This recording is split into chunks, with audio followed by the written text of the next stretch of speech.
current affair, but it was quite interesting to see. Yes. You know, I didn't think they allowed cameras in the adult entertainment venue. I don't think they do. I would No, assume don't. that they would be banned for probably obvious reasons. I saw the interview with Tracy Grimshaw the next night with Pauline Hanson. Looked like a broken woman. Yeah. I don't know who it is that's targeting her, but she's definitely getting targeted by a few different organisations, Al Jazeera being one of them. Based in the Middle East, Al Jazeera, so they're based out of Qatar.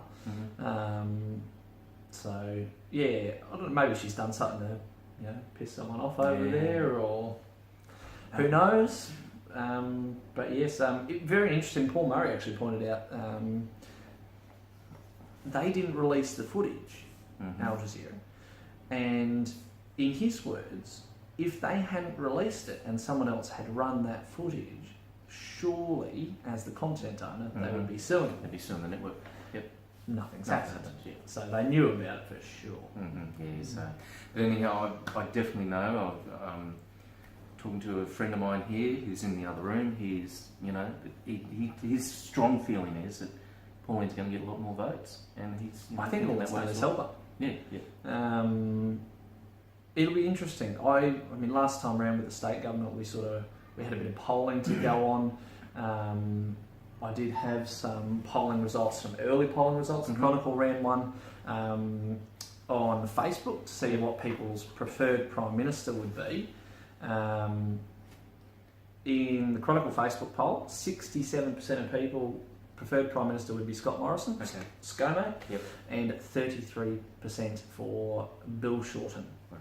So let's swing the other way with the debates. Debate number 1 and number 2 last night. Yep. It was all favouring Shorten. Yeah, and that's the really interesting thing. Is like there's Facebook polls like this, which there was about 2,000 people voted on that, which is a pretty conclusive poll. The Australian newspaper ran polling as well.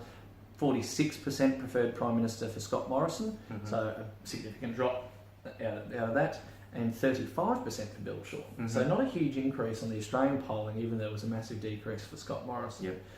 So it's interesting to see that Bill Shorten's winning the leaders' debates. Last night's one, 43-41. And yet the polling suggests that he's not the preferred Prime Minister. People,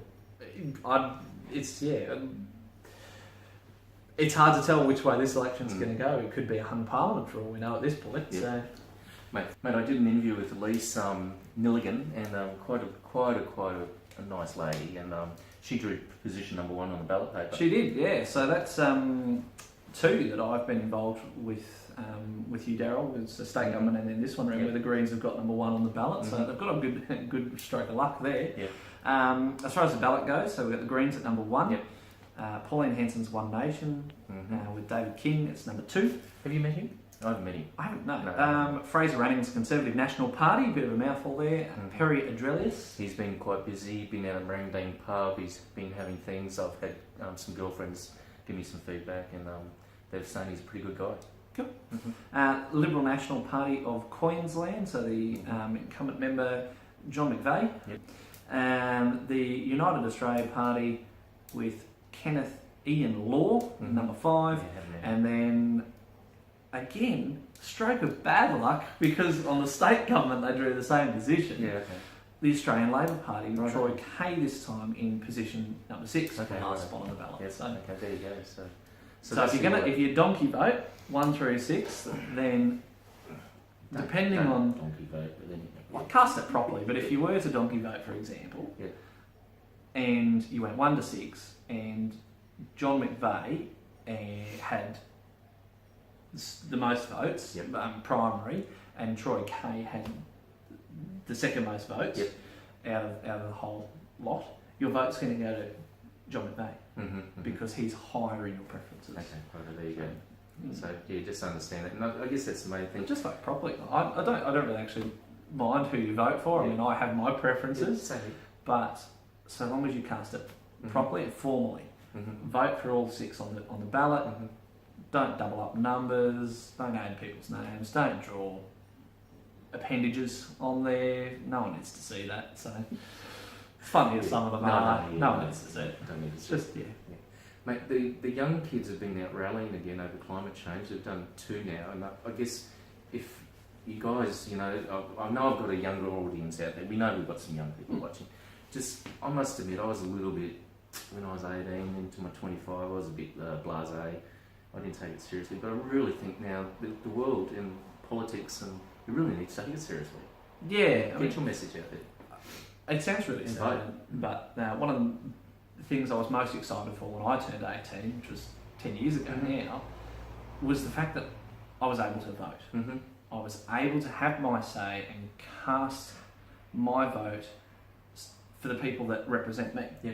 And that's the important thing, is having your views represented. Yeah. And that's what your Member of Parliament is there to do. And as we saw from John McVeigh this week, he met with the people protesting. Mm-hmm. And they're right, he is their Member of Parliament, and in their eyes, there are only 50 of them, but in their eyes, there's no action being taken. Mm-hmm. And we can't just dismiss 50 people because there are only 50 out of 180,000 in our region. Yep.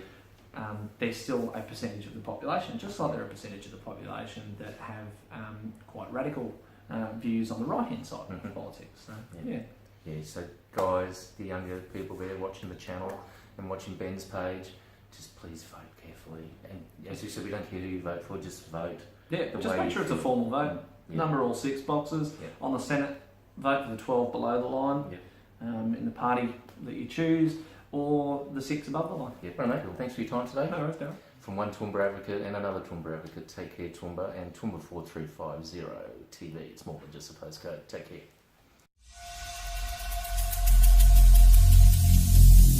Every single day